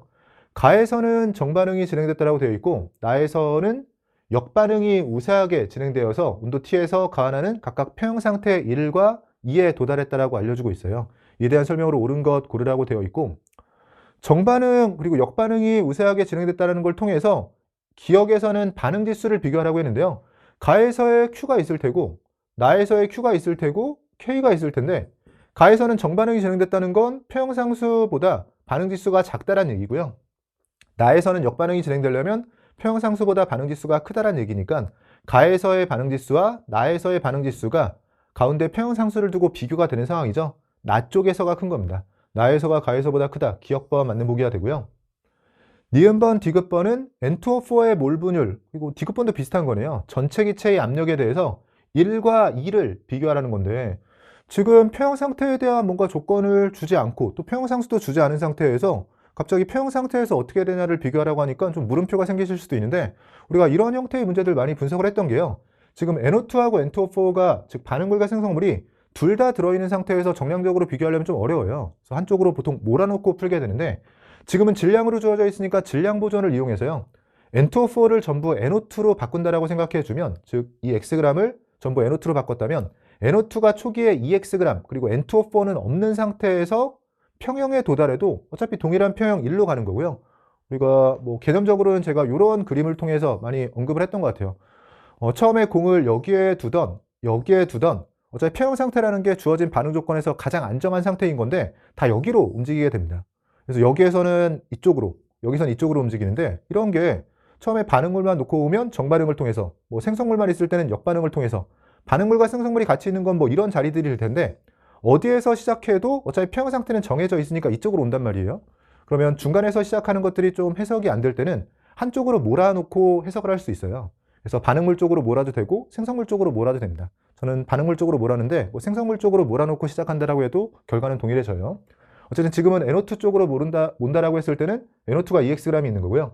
여기서 3Xg을 마찬가지로 NO2만 있는 상태로 바꿔주면 NO2 4Xg으로 시작한 건데, 여기서 이제 빠르게 눈치를 채셨어야 되는데, 초기 조건이 NO2 2Xg, NO2 4Xg으로 질량으로 2배이자 몰수로 2배인 상황인데, 평형을 결정하는 건 우리가 뭐 평형 상수도 그렇고 반응 지수도 그렇지만 평형에서 중요한 건 몰수가 아니라 농도잖아요. 오른쪽에서 NO2의 초기 몰수가 2배지만 부피를 보면 V리터, 2V리터가 되면서 부피도 2배인 상황입니다. 즉 초기 농도는 가쪽과 나쪽에서 NO2의 초기 농도가 동일한 거예요. 즉 같은 초기 농도로 시작했다? 그 상태에서 반응 조건도 같죠? 온도와 부피가 일정한 상태에서 진행을 하기 때문에 초기 농도가 동일한 상태에서 시작하면 평형 농도도 동일해집니다. 우리가 뭐 온도와 부피가 일정한 상태 또는 온도와 압력이 일정한 상태 다 마찬가지인데, 초기 조건을 우리가 분석했을 때요, 이렇게 몰수가 다른 게 중요한 게 아니라 여기서 말하는 초기 조건은 평형, 그러니까 농도 조건을 얘기하는 거예요. 초기의 농도 조건이 동일한 상태에서 시작하게 되면 평형 농도도 동일하게 도달하게 되고, 그래서 지금은 가와나를 비교하면 나쪽에서가 몰수가 초기 몰수가 2배지만 부피가 2배가 되면서 농도는 동일한 상태이기 때문에 이렇게 초기 농도가 동일한 상태에서 끝까지 반응을 진행했다. 그럼 평형 상태에서의 농도도 다 동일해집니다. 다만 농도는 동일하더라도 끝까지 헷갈리시면 안 돼요. 부피는 오른쪽이 2배이기 때문에 평형에서의 몰수는 나쪽에서가 다 2배인 거죠. 지금 보기 니은 디귿만 나왔지만 이 상황을 정확하게 인지하고 있으면 농도가 아니라 몰수로 붙든 압력으로 붙든 어떤 거로 붙든 1과 1을 잘 비교할 수 있고요. 정확히는 농도가 동일해지면서 몰수는 오른쪽이 다 2배인 상황에서 평형에 도달한다. 이 정도로 이해하시면 될 것 같아요. 그러면 니은에서 붙는 N2O4의 몰 분율은 어차피 가에서든 나에서든 전체적인 농도는 동일하고 몰수로는 NO2도 2배 차이, N2O4도 2배 차이가 되면서 몰수 비가 동일한 거예요. 몰 분율 자체는 몰수로 나타낸 비율 관계인 거니까 몰 분율은 1에서와 2에서가 같다로 들어가야 됩니다. 니은번 틀린 보기가 되고요. 전체 기체의 압력 1에서와 2에서가 같다라고 되어 있는데, 우리 압력의 경우에는 V분의 nRT 형태로 정리가 되면서 기본적으로 기체는 온도가 동일한 상태에서는 이 압력 개념이 농도 개념입니다. 부피당 몰수가 몰농도인 거죠. 그래서 양쪽에서의 평형 농도가 동일하다고 했는데, 이렇게 농도가 동일하면 압력도 동일해지는 거예요. 문제에선 전체 기체의 압력이 1에서와 2에서가 같냐라고 물어봤지만 전체 기체의 압력만 같은 게 아니라 NO2의 부분 압력은 가와 나에서 동일한 거고요. N2O4의 부분 압력도 가와 나에서 동일한 겁니다. 그래서 전체 압력만 같은 게 아니라 NO2는 NO2끼리, N2O4는 N2O4끼리 같은 상황이고 전체 압력은 당연히 같아졌겠죠. 기억과 디귿이 맞는 거고요. 그럼 같지 않은 게 뭐가 있냐라고 했을 때 앞에서 언급했듯이 몰수는 NO2의 몰수끼리 비교하면 나에서가 2배고요. 마찬가지로 N2O4의 몰수도 나에서가 2배인 겁니다. 문제에서 여러 가지 물으실 수 있었는데 그중에 일부 보기로만 제시한 사항으로 보시고 복습할 땐 이런 부분까지 같이 점검해 보시면 좋을 것 같습니다. 기억과 디귿이 맞는 보기가 됐고 답 3번으로 내주시면 돼요. 16번 보시면요. 그림은 A수의 가부터 다의 퍼센트 농도를 용질 A의 질량에 따라서 나타낸 것이라고 되어 있어요. 라의 경우에는 가와 다를 모두 혼합한 수액이라고 되어 있고 옳은 것 고르라고 되어 있습니다. 가나다 수액에 대해서 자료를 봤더니 퍼센트 농도를 비례상수 X를 이용해서 1대2 대 3이라고 줬는데 들어간 용질의 질량이 1대2 대 3이네요.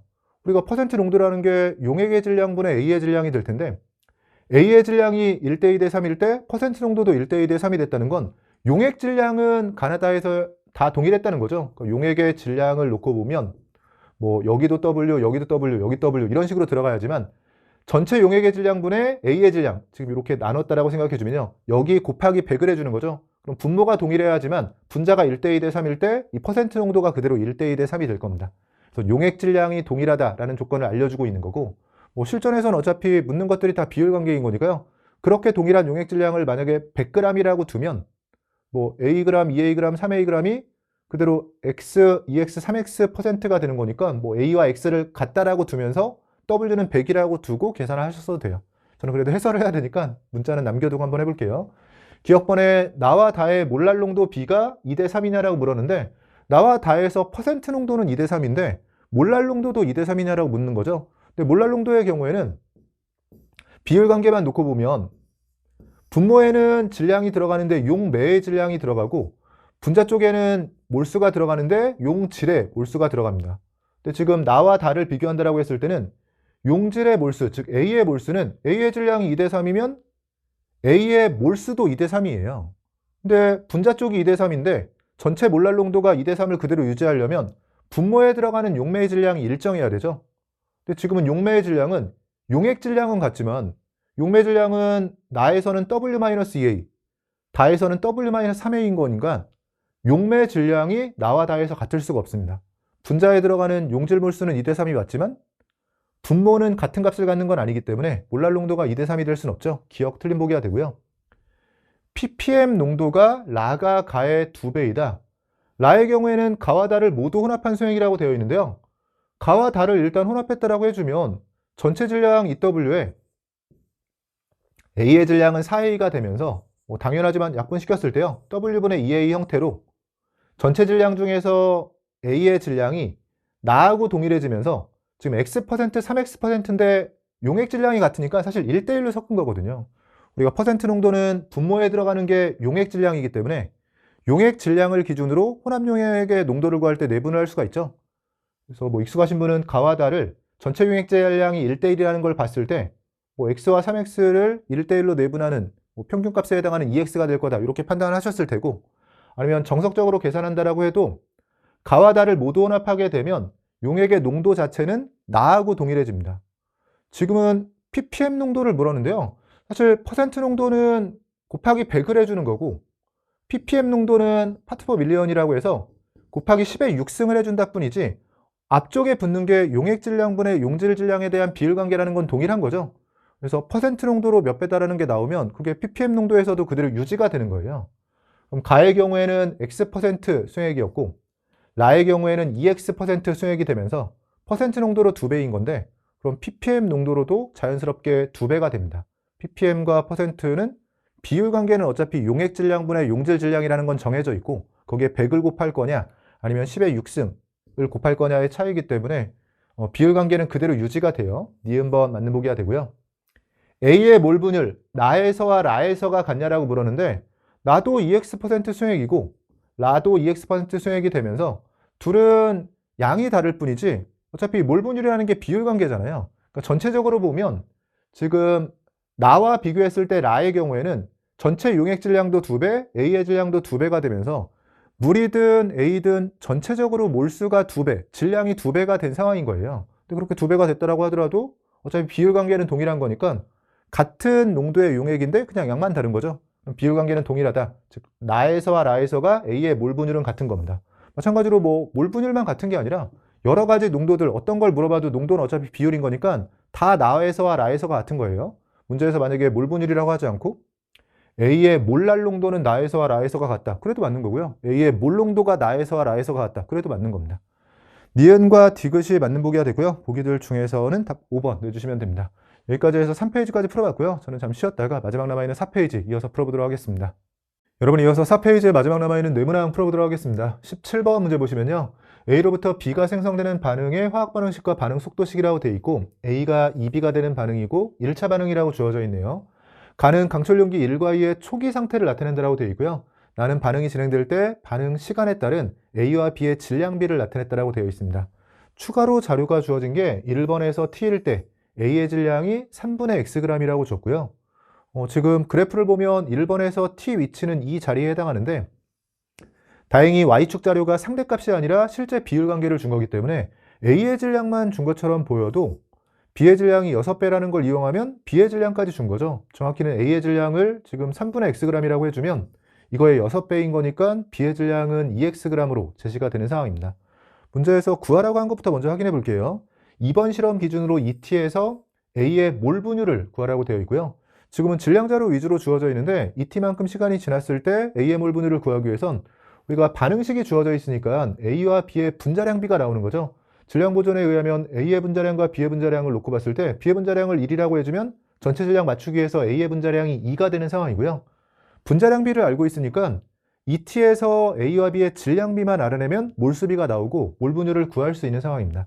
자료 정리를 좀 더 해볼게요. 그럼 질량 B가 필요한데 지금은 질량이 W와 X 두 가지 변수로 나타내져 있으니까 변수를 먼저 통일해주면 될 것 같고요. 여기에서 시작해주면 되겠네요. 1번 실험 기준으로 해서 3분의 x와 2x로 표현되면서 A와 B의 질량을 x로 나타내는데 그럼 전체 질량이 3분의 7x가 되는 거죠.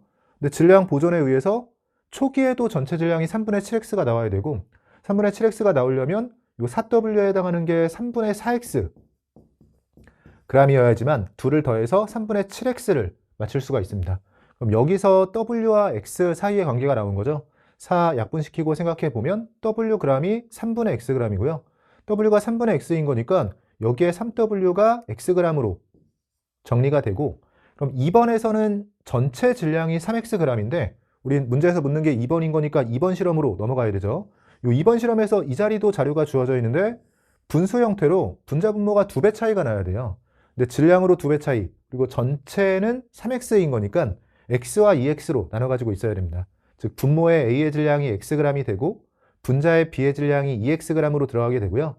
여기에서 반감기가 나오는 거네요. 지금 1차 반응이라고 주어져 있기 때문에 반감기가 일정한 상황인데 2번 실험 기준으로 초기에 2xg에서 시작해서 질량이 이렇게 xg으로 절반이 되는 상황이라면 A의 몰수도 절반이 된 거고요. 2번 실험에서는 그러면 T만큼 흘렀을 때 A의 농도가 절반이 되면서 반감기에 도달한 거죠. 그럼 문제에서 요구하고 있는 ET라면 반감기만큼 시간이 한 번 더 흐른 거니까 여기에 표시한다면 A의 질량이 0.5xg으로 줄어들게 되고 B의 질량은 0.5xg이 늘어나면서 2.5xg 상황이 될 겁니다. 이 상황이 지금 ET에서의 상황이고요. 앞에서 정리했듯이 질량비 그리고 분자량비가 있으면 몰수비를 구할 수 있으니까 답이 나온 상황이에요. 이쪽에 정리해보면 A와 B에 대해서 지금 분모 쪽이 A의 질량이었죠. 질량으로는 1대 5고요. 질량을 분자량으로 나눠주면 몰수비가 되는 거죠. 분자량으로는 2대 1이라고 구해놨으니까 대각선으로 곱해서 정리해보면 몰수에 대한 비율 관계는 1대 10의 형태가 됩니다. A의 몰 분율은 전체 몰수 중에서 A의 몰수를 나타내고 있는 거고 11분의 1로 정리가 되죠. 11분의 1 보기들 중에서는 답 1번으로 내주시면 됩니다. 18번 문제 보시면요. 기체 반응과 관련된 실험이라고 되어 있고 1 ATM이 760mm HG라고 되어 있는데 우리가 알고 있는 거죠.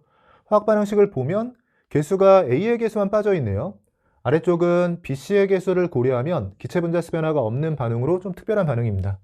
실험 과정 및 결과를 보면 온도 T에서 시작을 했고요. 꼭지로 분리된 강철 용기에 A 기체부터 C 기체를 넣고 각각 충분한 시간이 흐른 후에 측정한 수은 기둥의 높이 차가 그림과 같이 380mm라고 주어져 있어요. 380mm이자 지금 압력이 주어져 있기도 하지만 0.5atm에 해당하는 거고요. 지금 둘 다 눌렀을 때 이 수은 기둥의 높이 차이는 압력 차이가 되는 건데 일단 왼쪽이 압력이 큰 거고 0.5atm 큰 상황입니다.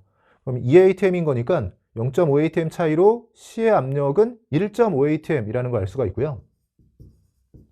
그래서 둘 다 누르는데 일단 높이가 오른쪽이 높아진 걸로 봐서 왼쪽이 더 강하게 누른 거고 높이 차이가 압력 차이 0.5atm 차이가 나도록 정리해 준 거예요.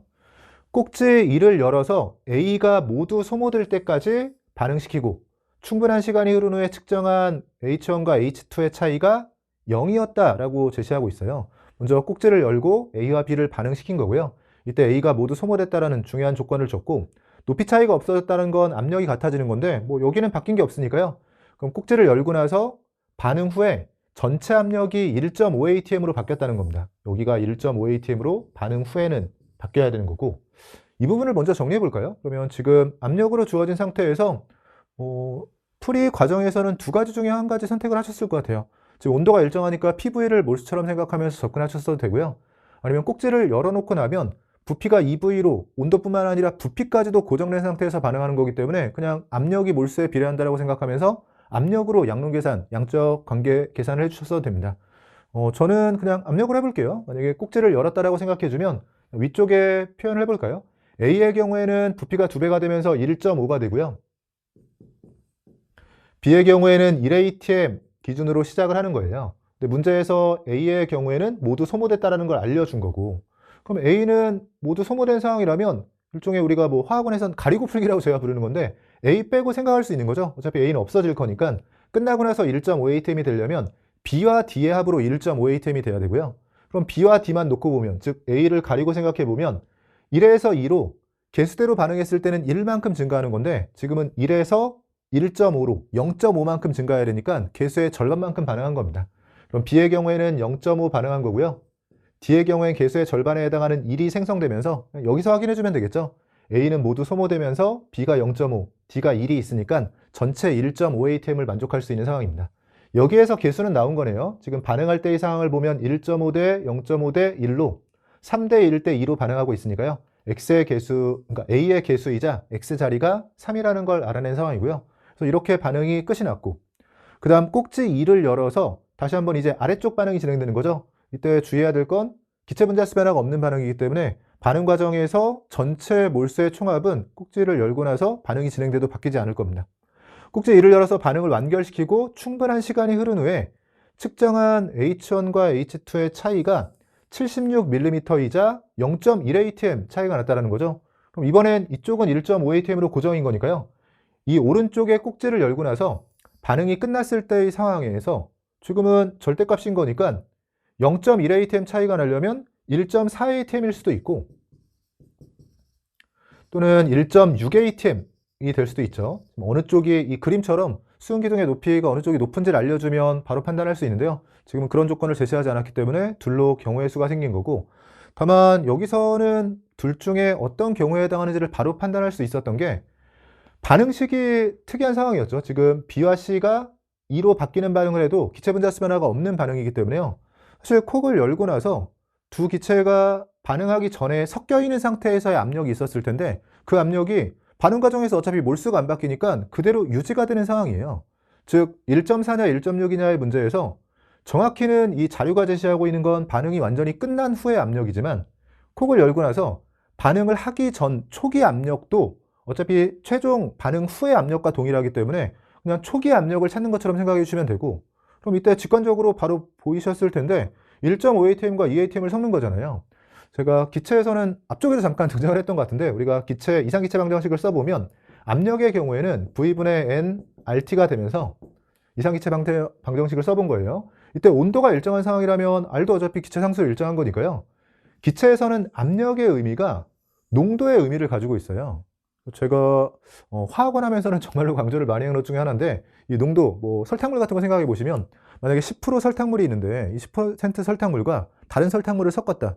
근데 농도가 10%로 유지가 되려면 뭐 당연히 10% 설탕물을 섞어야겠죠. 그러니까 원래 농도, 원래 비율과 같은 비율을 갖는 애를 섞어야지만 그 농도가 유지가 되는 거고요.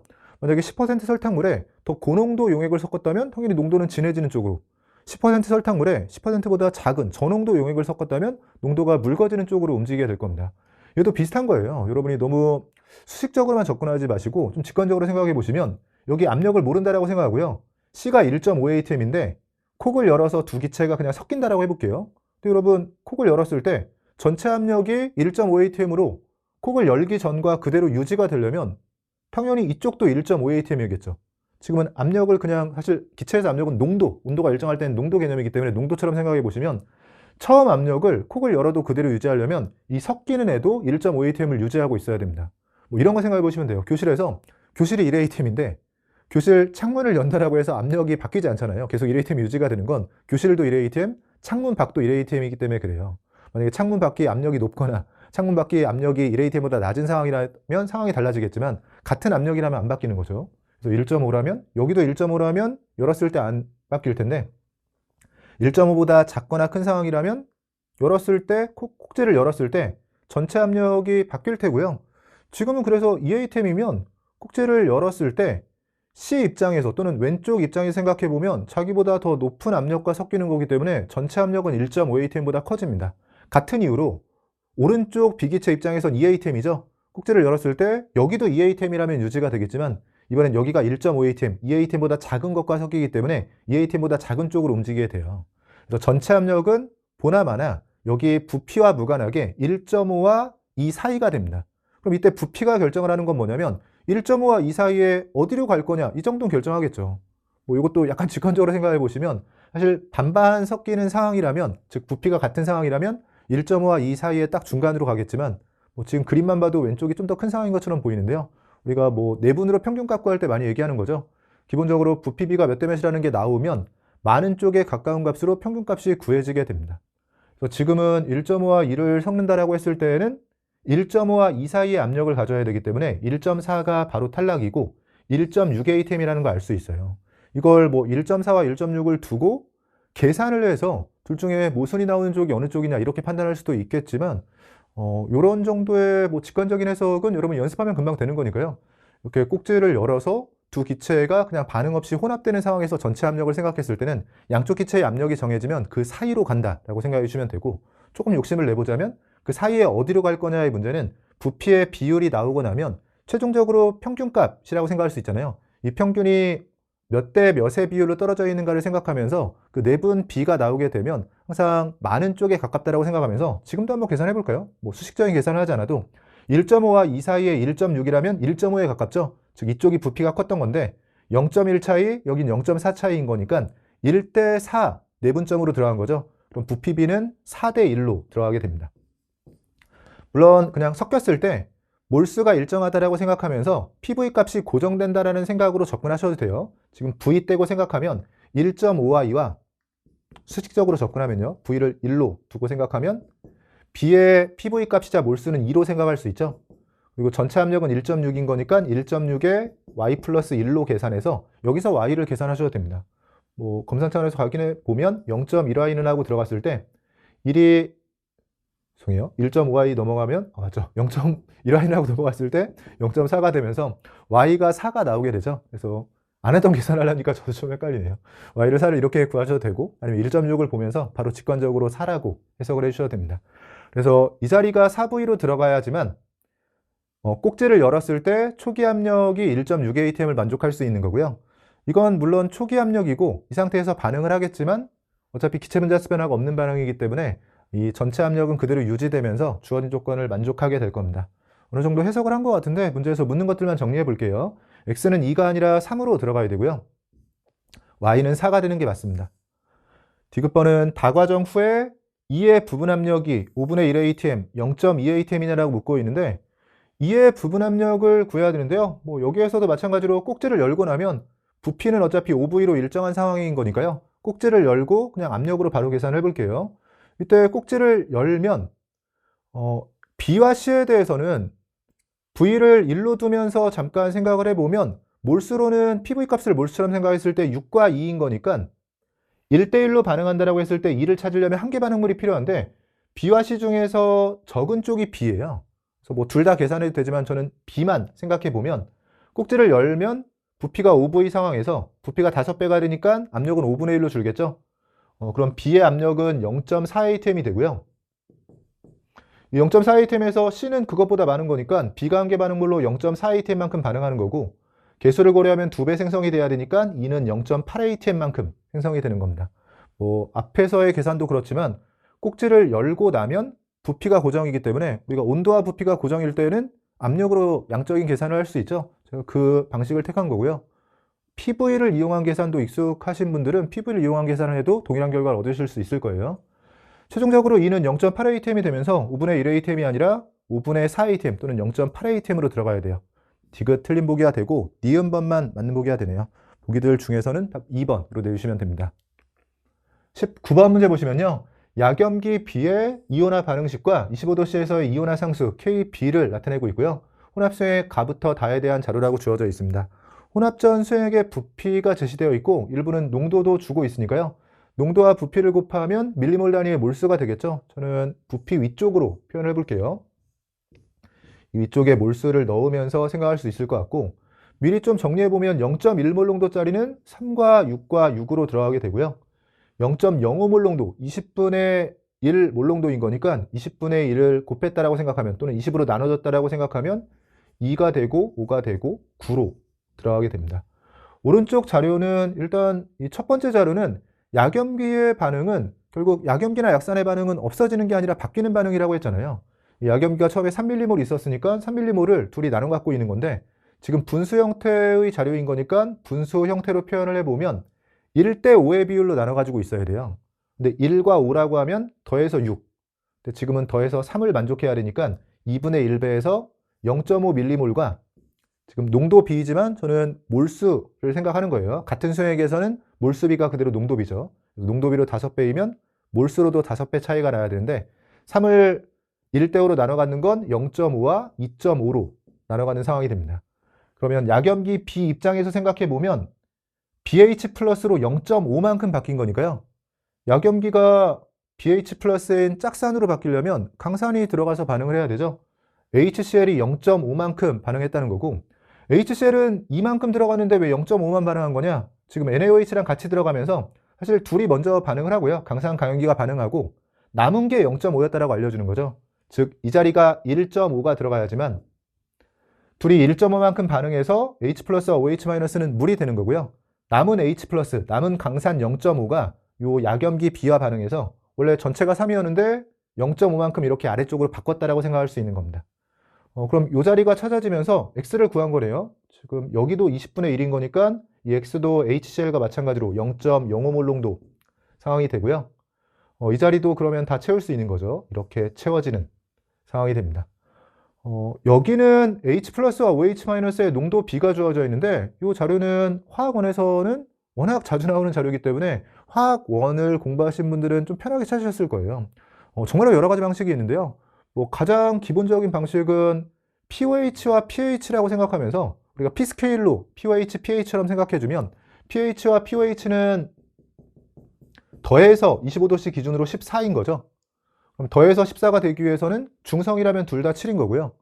더해서 14로 일정한 값을 유지해야 되니까 중성에서 7을 기준으로 한쪽이 n만큼 커지면 한쪽은 n만큼 작아져야 됩니다. 그래서 7을 기준으로요. 한쪽이 플러스 n이면 다른 쪽은 마이너스 n, 이런 식으로 움직이는 거거든요. 근데 지금은 이렇게 농도로 100배 차이가 난다. 그럼 둘이 P스케일로는 로그를 취하는 거니까 2 차이가 나는 거죠. 근데 둘 다 7이면은 차이가 없는 거고. 근데 지금 100만큼이면 2만큼 차이를 벌리는 건데, 둘이 이만큼 차이가 나려면 7을 기준으로 한쪽은 1 커지고 한쪽은 1 작아진 상황. 7 기준으로 플러스 마이너스 1인 거니까 pH와 pOH가 6과 8이 돼요. 그 중에서 100이라면 수산화이온 농도가 큰 거니까 염기성 쪽이죠. 그래서 정확히는 pH가 8인 거고 pOH가 6인 겁니다. 저는 말로 설명하니까 좀 길었던 거지, 사실은 이게 10의 거듭 제곱 형태로 몇이라고 딱 나오게 되면, 그냥 이게 만약에 예를 들면 10의 5승이다. 그럼 5 차이가 나려면 7을 기준으로 플러스 마이너스 2.5. 한쪽은 7 플러스 2.5, 한쪽은 7 마이너스 2.5인데, 이게 10의 5승이냐 10의 마이너스 5승이냐에 따라서 액성이 결정이 될 테고, 그 액성에 따라서 pH, pOH는 바로바로 구하실 수 있을 겁니다. 지금은 pH가 8이라고 알려주고 있는 거고요. 그래서 이런 식으로 하셔도 되고, 아니면 아주 정석적인 계산은 이런 값이 주어졌을 때 수소이온 농도하고 산화이온 농도는 KW 값 곱해서 10의 마이너스 14승이잖아요. 그러니까 여기에 만약에 H 플러스를 쓸게요. H 플러스와 OH 마이너스의 곱을 곱한다라고 해주면 이게 10의 마이너스 14승이죠. 즉 10의 마이너스 14승을 곱해주게 되면 H 플러스 농도가 없어지면서 OH 마이너스의 농도의 제곱이 나옵니다. 여기서 암산으로 검산 정도 해보면 100이라고 주어져 있지만 10의 마이너스 14승을 곱했다. 그럼 10의 마이너스 12승이 OH 마이너스의 제곱이에요. 그럼 수산화이온 농도는 10의 마이너스 6승이 되면서 pOH는 6, pH는 8, 이런 식으로 구할 수 있는 거죠. 나는 pH가 8이라고 나온 건데, 앞에서 같은 방식으로 계산해 보면 2하고 5인 거니까 반응하고 나면 3이 남죠. 그럼 6에서 HCl이 3만큼 남았으니까 약염기에 강산을 3만큼 넣어서 바꿨다라고 생각해 주면 정확한 몰수로는 3mm몰, 3mm몰 상황이 되면서 요 값이 1이 되겠네요. 문제에서 묻진 않았지만 여기에 빈칸을 찾으라면 1이 되고, 1이라는 건 지금 약염기와 약염기의 짝산이 1대1로 존재하는 완충류의 상황이라는 거고요. 약염기와 약염기의 짝산 또는 약산과 약산의 짝염기가 이렇게 1대1일 때는 pH가 그대로 pKa가 되는 거죠. 이 값이 그대로 pKa가 되고, 그럼 pKb는 6이 되면서 kb 값은 10의 마이너스 6승이라고 구할 수 있는 상황입니다. 좀 묻는 것들 정리하면서 해볼까요? x는 0.1이 아니라 0.05예요. 기억은 틀린 보기가 되고요. kb 값은 역시 물었네요. 여기서 pH가 pKa였고, kb 값은 pKb가 6인 거니까 10의 마이너스 6승이 되는 게 맞습니다. 니은번 맞는 보기가 되고요. 다에 대해서는 아직 정리를 안 하고 있었는데 다에서 pH가 5보다 작냐라고 묻고 있네요. 비슷한 방식으로 계속 계산해 보면 3과 9를 먼저 계산시키고 나면 HCl, 즉 강산이 6이 남아요. 그러면 약염기 6에 강산 6을 넣은 거니까 일종의 중화점, 당량점에 도달하면서 BH 플러스로 다 바뀌게 됩니다. 그러면 약산 수용액이 되는 거고요. 근데 이 BH 플러스가 얼마나 있냐라고 했을 때 6mm이 있는데 부피는 지금 다 더해주면 300ml 상황이기 때문에 50분의 1몰 농도로 들어있는 상태네요. 약산의 초기 농도를 알고 있을 때 pH를 구하려면 약산의 초기 농도와 Ka 값을 이용해서 수소이온 농도를 구해주면 되죠. 공식은 머릿속에 있으실 거예요. 루트에 C 곱하기 Ka 형태로 정리가 되고요. 초기 농도는 50분의 1이자 100분의 2인 거니까 2 곱하기 10의 마이너스 2승이 되고 Ka 값은 10의 마이너스 8승이 됩니다. 이 값을 10의 마이너스 5승과 비교하라는 얘기죠. pH 5와 비교하라고 했으니까 10의 마이너스 5승과 비교하라는 건데 이 부분만 가지고 10의 마이너스 5승이 나오니까요. 앞쪽에 루트 2가 붙을 것까지 고려하면 10의 마이너스 5승 몰 농도보다 큰 값을 갖습니다. 수소이온 농도가 기준이 되는 10의 마이너스 5승 몰 농도보다 커진 거죠. 그럼 pH는 5를 기준으로 작아져야지 맞는 거네요. pH가 5보다 작다. 디귿번 맞는 보기가 되고 니은과 디귿이 맞는 보기죠. 답 5번으로 내주시면 돼요. 마지막으로 20번 문항 보시면요. SO3가 반응해서 SO2 그리고 O2를 생성하는 반응의 열학 반응식 그리고 농도로 정의되는 평형상수가 주어져 있고요. 흡열 반응이라는 거 제시하고 있습니다. 그림 가완하는 T1 켈빈에서 강철 용기와 실린더에 SO3 2몰을 각각 넣고 반응이 진행되어 도달한 평형 상태를 나타낸다고 되어 있고요. 평형 상태를 준 거네요. 단은 피스톤을 추 위에 올리고 압력만 바꾼 게 아니라 온도도 바꿨군요. 온도까지 T2로 변화시킨 다음에 새로운 평형 상태에 도달한 겁니다. 이때 X로 표현된 또는 카이로 표현된 지금 몰 분율이 있고 SO3의 부분 압력을 제시하고 있네요. 문제에서 요구하고 있는 건 지금 부피를 V1, V2로 가와 나에 대해서 줬는데 V1과 V2의 크기 비교 그리고 온도는 T1과 T2라고 줬는데 T1과 T2의 크기 비교를 해야 되는 상황입니다. 보기들을 보면 부피는 3배를 기준으로 비교하면 될 것 같고 온도는 그냥 T1에서 T2로 갈 때 온도가 올라간 거냐 낮아진 거냐 정도만 판단을 해주면 되네요. 초기에 SO3만 2몰을 넣은 상태에서 반응식의 개수를 보면 확정적인 건 SO2, O2는 이 반응을 통해서만 생성되는 거니까 2대1의 비율을 가지고 있는 거예요. 몰 분율도 비율인 거니까 초기 몰수에 맞춰서 정리하는 건 나중에 하고요. 처음에 비율 관계만 먼저 따진다라고 해보면 SO3가 전체 중에 절반인 거잖아요. 근데 어쨌든 SO2, O2는 2대1로 있는 거니까 저는 그냥 2대1로 요 세 화합물을 순서대로 쓴다라고 했을 때 SO2와 O2가 몰수비로 2대1인 건 확실하고요. SO3는 전체 중에 절반이 SO3인 거니까 지금 전체 중에 나머지 절반이 얘네들이잖아요. 얘네들이 3인 거니까 SO3가 그러면 3의 비율로 있어야 됩니다. 즉 3대 2대 1로 있어야지만 개수 2대 1 만족하면서 전체 중에서 SO3가 절반인 것도 만족하고 있는 거죠. 근데 우린 이 자료를 알고 있는 게 아니라 얘네 둘은 없이 초기엔 SO3만 넣었을 때를 알고 있잖아요. 얘네들을 없애주기 위해서 역반응시키면 개수대로 반응하는 거니까 이만큼 늘어나면서 5가 될 텐데 우리가 초기에 얼마나 넣었냐면 2몰을 넣은 상황인 거니까 이게 정확한 몰수로는 2몰인 거죠. 그럼 우리가 쓰고 있는 파란색 상대값 기준으로 정확한 실제 몰수로 넘어가려면 0.4배를 해주면 됩니다. 그럼 여기도 0.4배에서 정리해주면 가에서의 정확한 몰수가 나오는 거예요.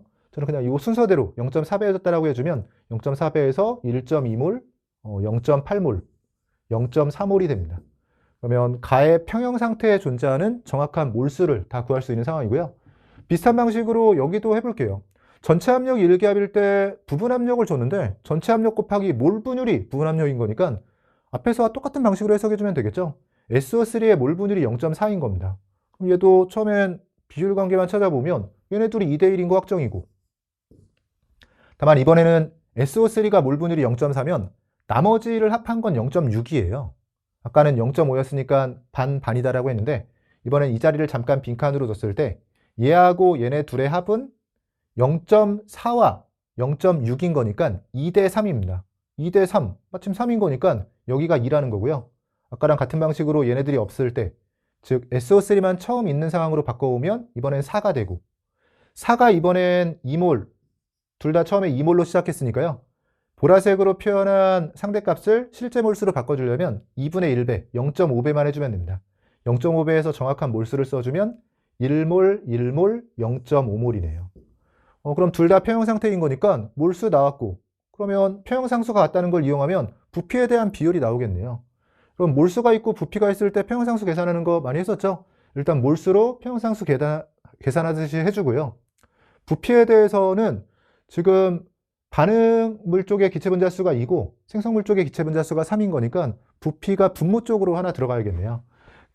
가해서 그러면 몰수로 먼저 계산을 해보면 몰수로 계산할 때도 개수 같은 것들은 묶어서 그냥 비율 계산만 해주시면 돼요. 3대 2인 거니까 그거 제곱했다라고 생각해주면 9분의 4가 먼저 나오고요.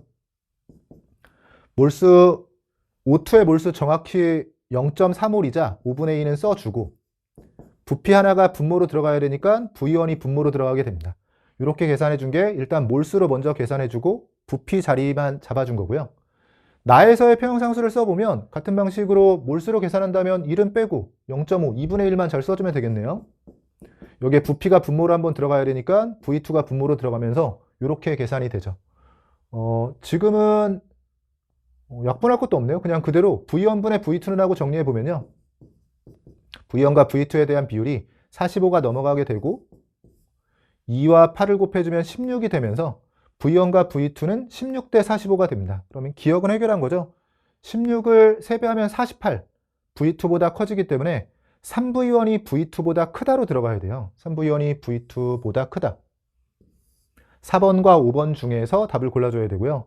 온도에 대해서 이제 여기서 온도와 압력을 바꿨는데 르샤틀레 원리를 적용하기 위해서 일단 정반응이 일어나는지 역반응이 일어나는지를 먼저 살펴보면 SO3의 부분 압력이 0.4 아이템입니다. 이때 좀 주의하셔야 될게요.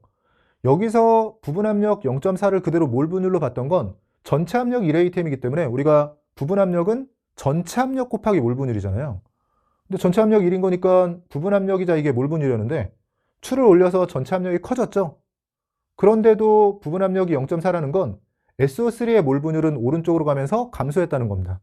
SO3의 몰 분율이 감소하려면 지금 정반응을 진행했을 때 전체 몰수는 커지고 SO3의 몰수는 감소하면서 SO3의 몰 분율은 감소할 수 있으니까요.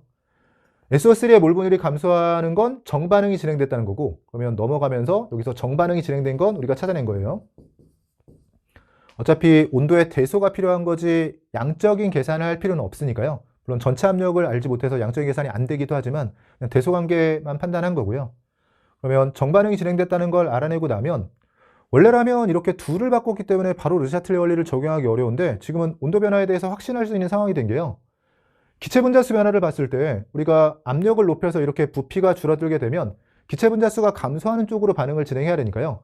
이 압력 변화에 의한 르샤틀레 원리를 적용했다면 압력이 커지면서 부피가 작아졌다? 그럼 기체 분자수가 감소하는 역반응으로 가려는 경향성이 있었을 거예요. 그러니까 이 압력 변화만 고려하면 역반응 쪽으로 진행하려는 게 있었죠. 근데 결과적으로 정반응을 진행했다는 건 이 수치를 통해서 확실해진 거잖아요. 그러면 두 가지 요인이 같은 방식으로 작용한 게 아니라 이 압력 변화에 의해서 역반응을 하려고 했다면 온도 변화에 의해서는 정반응을 하려고 했던 거고 둘 중에서는 온도 변화에 의한 영향이 더 컸다라고 해석을 할 수 있겠죠. 근데 온도 변화에 의해서 정반응을 하려면 지금 정반응이 흡열 반응이라는 거 알고 있죠. 그럼 우리가 르샤틀레 원리에 의하면 평형에서 온도를 높였을 때 흡열 반응 쪽으로 진행을 하는 거니까요. 정반응이자 온도 변화에 의해서 흡열 반응 쪽으로 가려면 온도를 높인 겁니다.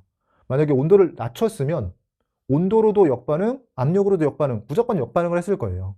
지금 정반응을 했다는 건 압력 변화를 뒤집었다는 얘기니까 온도 변화에 의해서 정반응을 한 게 이 영향보다는 더 컸다라고 해석하면서 온도를 높였다라는 걸 알 수가 있습니다. T1보다 T2가 더 높은 온도인 거니까 4번이 맞는 보기가 되고요. 요 해석이 조금 어색하게 느껴지신다면 조금 더 제가 정량적인 접근해 볼게요. 우리가 흡열 반응의 경우에는 온도를 높이면 평형상수가 커지고 온도를 낮추면 평형상수가 작아진다. 이 정도는 배경지식으로 알고 있습니다. 이걸 이용한다라고 해주면 여기서 우리가 했던 계산이 지금 우리가 평형상수를 계산할 때 많이 했던 게 정확하게 농도를 가지고 계산해도 되지만 몰수를 가지고 먼저 계산을 해놓고 부피에 대한 걸 뒤쪽에 붙여서 계산하는 게 많이 있었잖아요. 제가 잠깐 몰수를 가지고 계산하는 과정을 이렇게 쓰고요. 지금은 기체분자수 변화를 보면 부피가 이렇게 분모로 한번 들어가야 되는 상황입니다. 그러니까 평형상수를 계산하는 과정에서 몰수를 가지고 먼저 계산을 해주고 부피로 한번 나눠줘야 되는 상황이다. 이렇게 생각을 해보시면 나와 다를 비교한다라고 했을 때요. 어차피 흡열 반응이라는 걸 알고 있으니까 이 평형상수 값이 커졌는지 작아졌는지만 판단하면 온도를 높였는지 낮췄는지 판단할 수 있는 거잖아요. 근데 우리가 나에서 다로 넘어갈 때 평형에서의 부피는 확실히 작아졌죠. 그리고 요 몰수를 가지고 계산한 평형상수라고 생각했을 때 몰수를 가지고 하는 계산은 정반응을 했다라는 건 요 부분을 해석하면서 나왔잖아요. 정반응을 하면 몰수를 가지고 계산할 때 분모에 들어가는 SO3의 몰수는 줄었고 분자에 들어가는 SO2나 O2의 몰수는 늘었기 때문에 요게 계산은 하지 않더라도 증가할 건 확실한 상황입니다. 그럼 전체적으로 분모에 있는 건 작아졌고 분자에 있는 건 커졌으니까 이 평형상수가 커질 건 확실한 상황이고요. 평형상수가 커졌다?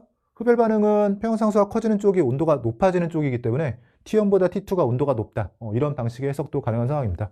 둘 중에 편한 방식으로 해석해 주시고 처음에 했던 르샤틀리의 원리를 활용한 방식이 계산이 없이 좀 개념적으로 접근한 거기 때문에 조금 더 편하지 않을까 이렇게 생각을 합니다. 답은 4번으로 내주시면 되고요. 전체적으로 보면 일반적인 화투 문제들 그 출제 경향과 비교했을 때는 계산이 좀 복잡한 문제는 줄어들고 좀 개념적으로 잘 알고 있냐 이렇게 물어보는 문제가 많이 있었던 것 같습니다. 여기까지 해서 2026학년도 화학2 해설 강의를 마치도록 하겠습니다. 수고하셨습니다.